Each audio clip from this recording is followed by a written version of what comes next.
Welcome to the Beach Share, where we talk about anything under the beautiful sun of La Union. From food, surfing, arts, wellness, the community, and the people that make La Union a dream destination.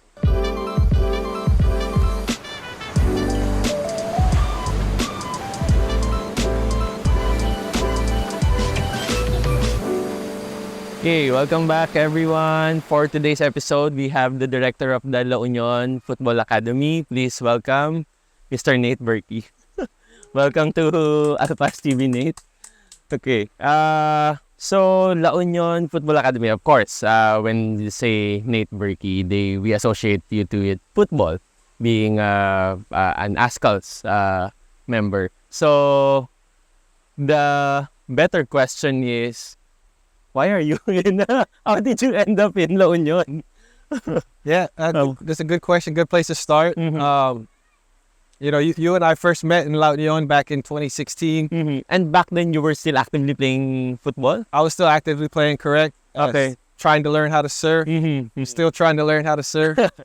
But yeah, from the first moment I came to La Union, it was a good experience, good people, good food, obviously the surf. So it really brought my family in here really during the pandemic. We were all locked down in Manila over 1 year. My son was locked down in our village for a year. So after that, we were really just trying to get out, trying to go to the places that we love to visit. La Union was one of them. And it was open border at that time. So we were able to travel. It was one of the only places we were able to travel to by land. So we came on a family trip, and we were like, okay, let's try to come back next year and really try and get situated here, because the situation in Manila wasn't getting any better. And we just felt it was a good time for the family to get out of Manila. To get out of Manila. Yeah. But looking back, was it La Union the first place you tried surfing? No, it's not the very first place I tried surfing, but I would say after living here for the length of time that I did, was the first place that really helped me progress in my surfing, because I was close to the water for over a year, which really helped. But no, there were other places where I got to try to learn how to surf. But La Union was Different. very different. It was what you were looking for at that time. Well, there's just many breaks that are friendly and different levels. So yeah, it was perfect for what we were looking for at the time. So in between when we first met, 2016, like when you mentioned earlier, the move happened when you wanted to get out of Manila. Correct. So the whole time you were just in Manila, 2016 until the height of pandemic. Right. We were spending most of the time in Manila, but still just traveling to our favorite surf destinations. spots, yeah. Shanghai Island. My girlfriend Michelle loves Baler. Yeah. In La Union. So yeah, but based in Manila and just traveling to And the whole time places. still active in the football community. Yeah, I stopped playing professionally around 2017. I got a knee injury that I was unable to recover from. And my son was born basically that year where I stopped playing. So it was a very tough moment to deal with, playing my whole life and my son being born and not being able to play. So there was some dark... Here's so I'd go. Okay.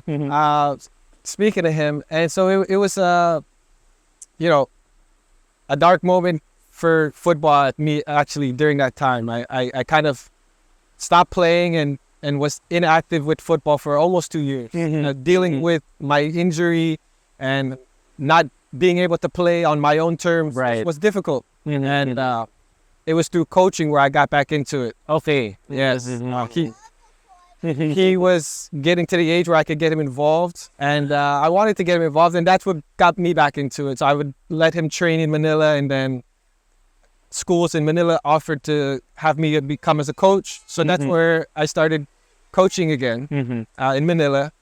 And even when I migrated to Mostly dealing with kids or dealing with okay, kids, with kids. youth kids, and even when I transitioned to La Union, I was still working for an academy in Manila. We were doing online for the height most of the pandemic. So, this is when you finally decided na, okay, I'm bringing my family to La Union. We're going to be based in La Union. Yeah. Okay. That's what I decided. And we, as a family, we discussed, oh, if you're going to live here, you have to find a way of living to make ends meet and provide for the family. So it was during those moments where I had already had the idea about the academy, and it just over the course of maybe say 2 years, we're planning, and then it came to the right moment when I got back from the U.S.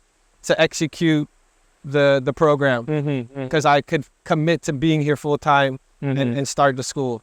So working with that academy while being based here in La Union, did you have to go back to Manila every now and then, or was it online, or? Then, when we started the school, I was able to stay here. Okay. Stay here. There was once or twice where I went home on a weekend, but we were training 3 times a week, so I had to situate myself here full time. Okay.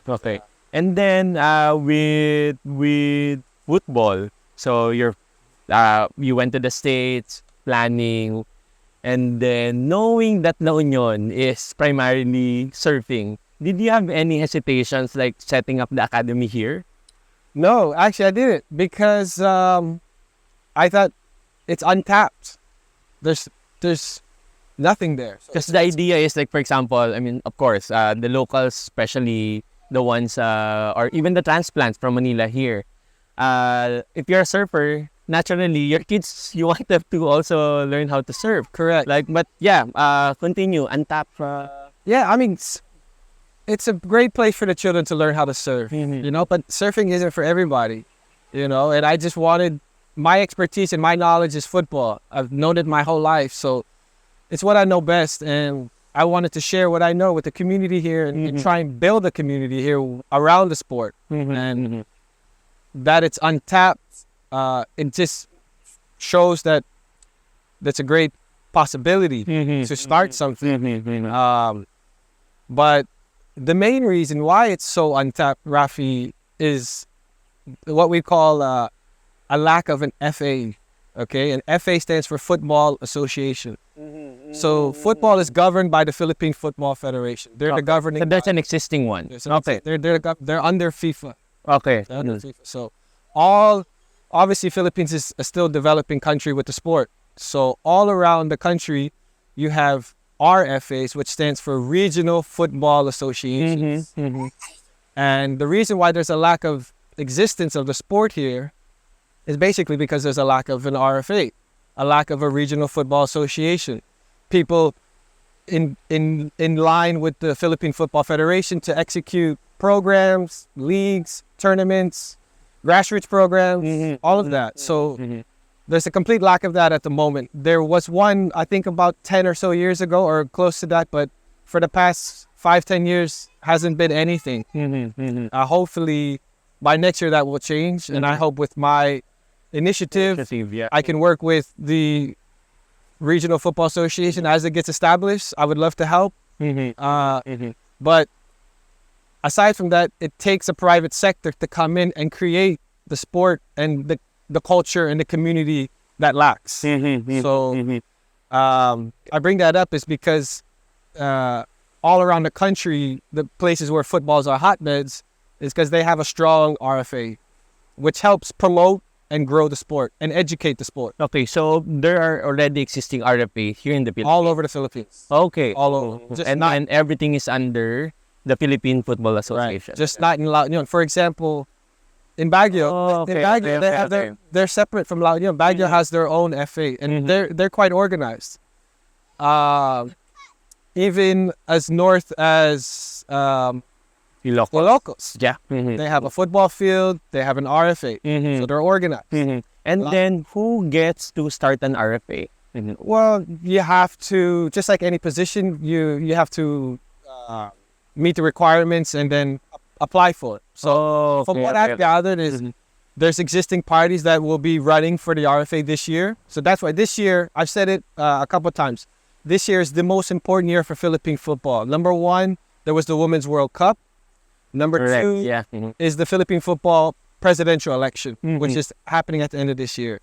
So obviously the women's help promote the sport in the biggest way possible, and they reached milestones. Right. They went to the World Cup. It's unbelievable. It's unimaginable. It is. So now it's about harnessing that momentum, as we saw with the Philippine Keeping men's that momentum. the Philippine men's team were harnessing it, but they weren't able to sustain it. So now it's the women's turn. I love it that it's the women's turn, because women are more organized. You know, they have more support. They never had the support in the beginning, but now the focus is on Right. They deserve it. They deserve it. So now it's about getting an elected official involved who can help grow and promote the sport the right way, through communities, through grassroots, through sustainability. And I will be very hopeful at the end of this year if, the election goes well and the new candidate comes in and has a plan and is able to execute it and help get Philippine football to where I think it should be, where it deserves to So be. the system is already there. It's just that somebody just needs to step up. Well, we just need the elected officials to come together, and they're the ones in charge. The Philippine football is the governing body of the sport, so they're completely in charge of the sport. So as we see here, if there's a lack of it, then the sport gets deprived, right? So if we want to grow the sport, we need the support of the private sector and the government, right? So with your initiative, let's talk about the La Union Football Academy that you started. So what is it about? Well, it's about creating the community that I believe is a sustainable model for all communities around the country, especially if there's a lack of an RFA, a Regional Football Association. So we're a nonprofit organization.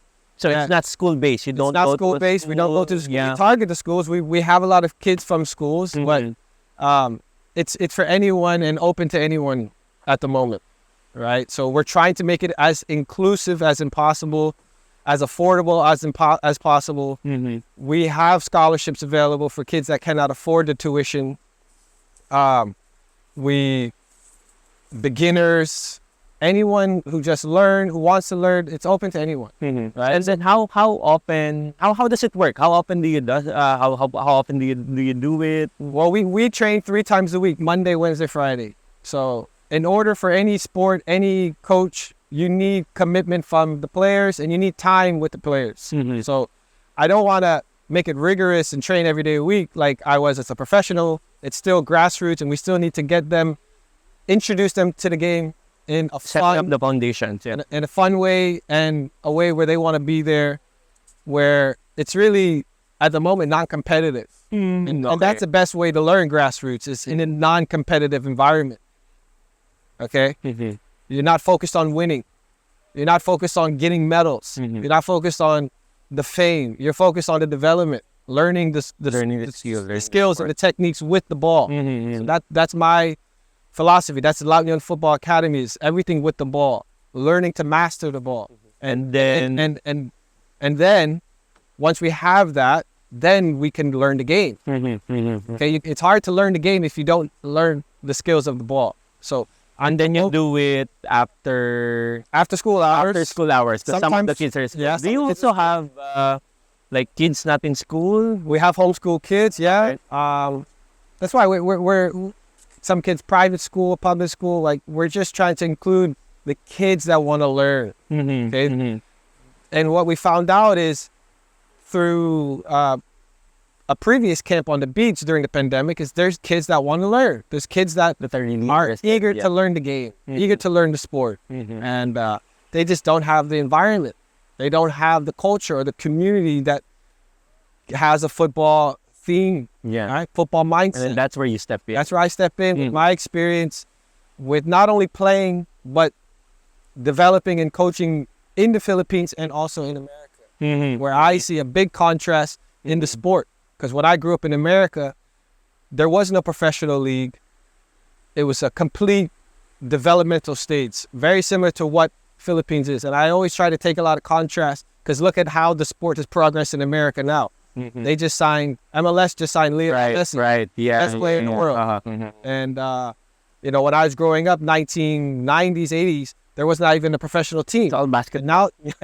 And now they have the best player in the world playing for that league. I know that basketball is the main sport in the Philippines. I'm not trying to change that. I'm just trying to provide a different sport and work with basketball. You know, because I think there's a lot of potential to work with each other. You know, especially for development standpoint. When it rains, the basketball court is a perfect venue for grassroots and inner city and communities. Okay, so aside from the municipal gym, we then moved to Paniksikan Barangay Hall, which was smaller, but it worked for us.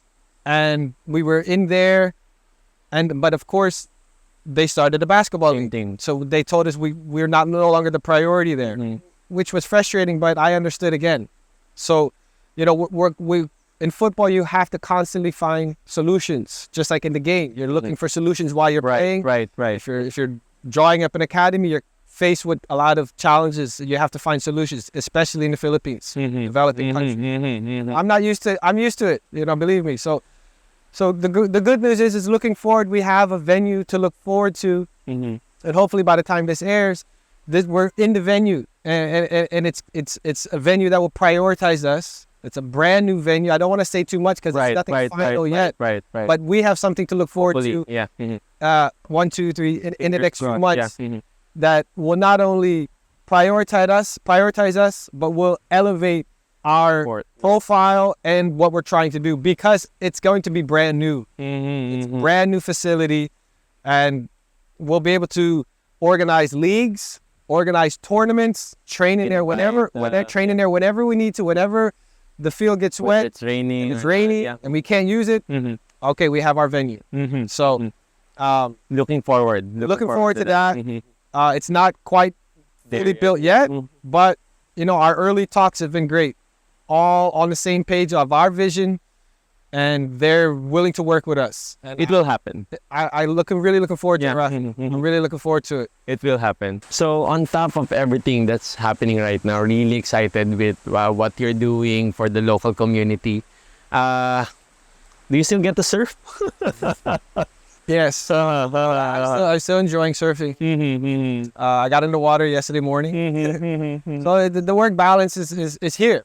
It's got exactly what I desire. I'm able to do what I love to do in terms of coaching, and I'm passionate about that and impacting the community. But I'm also able to get in the water and still learning how to surf and enjoying being in the water and what, you know, La Union has to offer for that. And the family, everyone's having a grand time. Everything having here. Yeah, I mean, everyone's happy with being here. It's still a transition. You know, Koa just started school, but you know, like everything, you have challenges, and it's about finding solutions.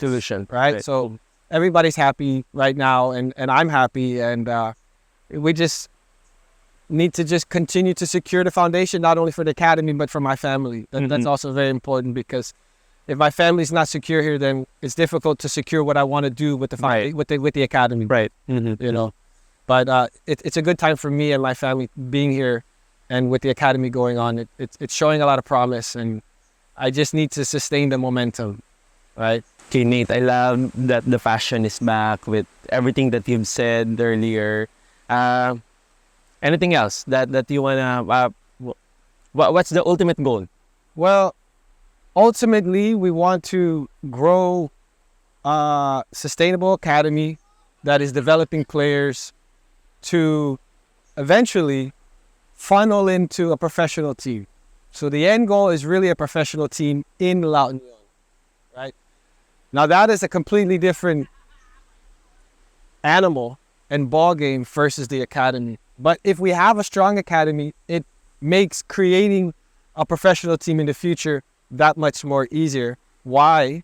Because we have the ecosystem that develops and promotes and gets players to a professional team. And I mean, who wouldn't want to be a professional football player in the Philippines? Living in La Union. It sounds beautiful to me, and I'm sure if I were to ask any Filipino football in the Philippines or even abroad, it would sound appealing to them too, right? So ultimately, that's my goal. That's further down the road. We have to establish the academy. We have to develop, but that's where my head's at. Right. That's where my eyes are, and I would love to help see that happen. Imagine we have local players, surfers like J.R. Azkals who are playing in surfing at the World Surfing. Yeah. Why can't we have local That would be a football sight to players see. that can play for La Union Football Pro Team or even the Philippine national team in the World Cup? You know, these are dreams of mine that I would love to see a reality one day. And if they don't come a reality, I'll still be working towards these dreams because it's fulfilling and it's exciting. You know, the community's involved, and once you get enough people involved in the dream and they understand the dream, they become excited about it and passionate about it as well. And that's how things happen. And that's how things happen, and that's how the academy has happened. You know, I must give a big shout out to my sponsors. Eliseos and El Union have been on board from the beginning. Also Masa and Kahuna have been involved with being donors, and Clean Beach also was a donor. So, you know, these local businesses are invested in it as well. You know, they want to see it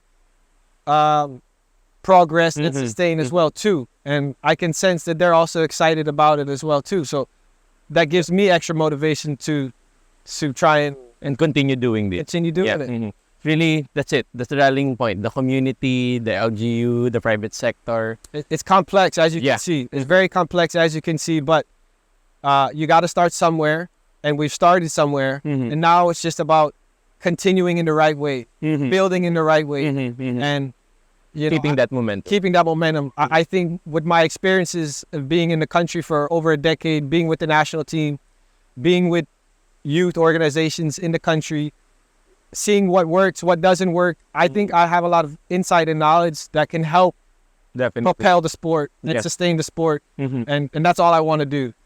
That's all I want to do is grow the academy, but also grow the sport in this region. And later on in the Philippines. Right. Right. Okay, thanks for starting the La Union Football Academy here in La Union, Nate. Thanks for being here. Exciting times ahead. Good luck. Appreciate that, and thank you for having me, and appreciate it.